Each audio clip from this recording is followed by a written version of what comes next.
Сәлем достар, менің есімім Алибек Нұрбек, Нұрсұлтан қаласындағы жастар театрының актерімін.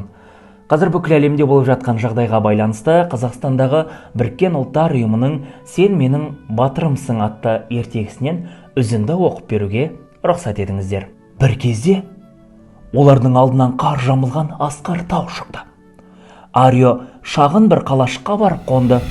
Бұлақ басында кішкентай балалар ойнап жүр екен. Олардың бірі: "Арио! Арио!" Я, дәл осылай қол бұлғады. "Сәлем, Ким", деді Арио. "Сендерді коронавируспен ауырып шыққан достарыммен таныстырғым келеді", деді серіктеріне қарап. "Қалай болды?" деп сұрады Сәлім. "Мен жөтеле бердім. Кейде өзінен өзі қызуым көтеріліп кетті. Сондай-ақ шаршап, әлсіреп кеттім. Бірнеше күн ойынға да зауқым болған жоқ", деп айтып берді Ким. "Бірақ мен көп ұйықтадым. Ал жақындарым маған қамқор болды, күтім жасады. Ата әжеміздің кейбірі ауруханаға барып жатуына тура келді. Мейірбикелер мен дәрігерлер оларға өте жақсы қарады, ал көршілері үй шаруасына қолғабыс етті. Бірнеше аптадан соң бәріміз жазылып шықтық." "Мен Кимнің досымын", деді балалардың бірі. "Ким коронавирус жұқтырып ауырып қалғанда, онымен біраз уақыт кездесе алмай қалсақ та, екеуміздің достығымыз бұзылған жоқ. Мен үнемі оған алаңдап, уайымдап жүрдім. Енді қайтадан бірге ойнай аламыз. Мен соған өте қуаныштымын." Я, достар, кейде достарымыз үшін істей алатын ең маңызды шаруамыз оларды қорғау ғана, деді Арио. "Тіпті ол үшін олармен біраз уақыт көріспеуге тура келсе де, ол аса маңызды емес. Бұл біздің қолымыздан келеді, бір-бірімізге қамқор бола аламыз", деді Ләйла. "Содан соң күндердің күні бұрынғыдай бірге ойнап, бірге мектепке бара аламыз", деп қосты Сәлем. Достар қош айтысып, үйге қайтатын уақыттың жақындағанын сезді. Олар бір-біріне осы бірге саяхаттаған қызық шақта ешқашан есінен шығармауға серт етті. Сара олар жақын арада кездесе алмайтынына қатты қапаланды.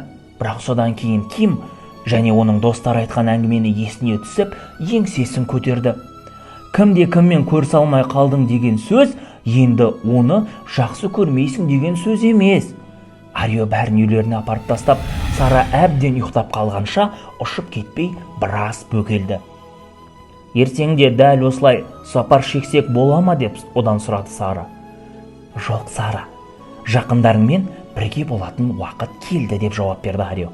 "Бүгінгі сапарымызды сен ешқашан есіңнен шығарма. Өзің жақсы көретін жандарды қорғау үшін қолыңды сабындап жуып, үйден шықпай отыру керек. Ал мен әрдайым сенің жаныңдамын. Сен кез келген уақытта өзіңнің қауіпсіз мекеніңе аттанып, менің қасымда бола аласың. Сен менің батырымсың", деп сыбырлады Сара. "Ал сен менің батырымсың, Сара. Сен өзіңді жақсы көретіндердің бәріне батырсың", деп жауап берді Арио. Сара ұйықтап қалды да, ал таңертең көзін ашқанда Арио ғайып болыпты. Сонда ол Ариомен кездесіп, әңгімелесу үшін өзінің қауіпсіз мекеніне аттанды. Содан соң сол сапар кезінде көргені мен білгенін түгел сурет арқылы салды. Суретін көрсетіп, бәрін айтып бермек болып апасына жүгірді. "Анашым, біз адамдардың бәрін қорғай аламыз", деді ол шаттана. "Сапарда мен қаншама батырмен таныстым." "Сара, әбден дұрыс айтып отырсың", деді анасы. "Дүниеде адамдарды коронавирустан қорғап жүрген батырлар өте көп. Мысалы, ғажап мейірбикелер мен дәрігерлер бар. Бірақ сен әрқайсымыз күн сайын батыр бола алатынымызды есіме салдың. Ал мен үшін ең ұлы батыр сенсің."